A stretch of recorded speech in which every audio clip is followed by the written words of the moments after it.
Bol raz jeden tlstý čávo z Rástočna. Čudoval sa, prečo mu nejde z Prievidze cesta spiatočná. Áno, presne, bol to Radko Svrčisko.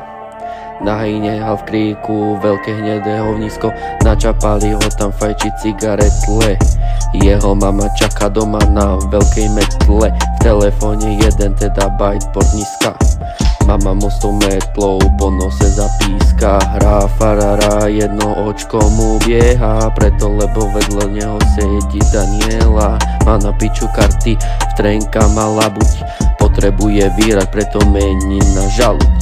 Radko to je nadržanie z lesa.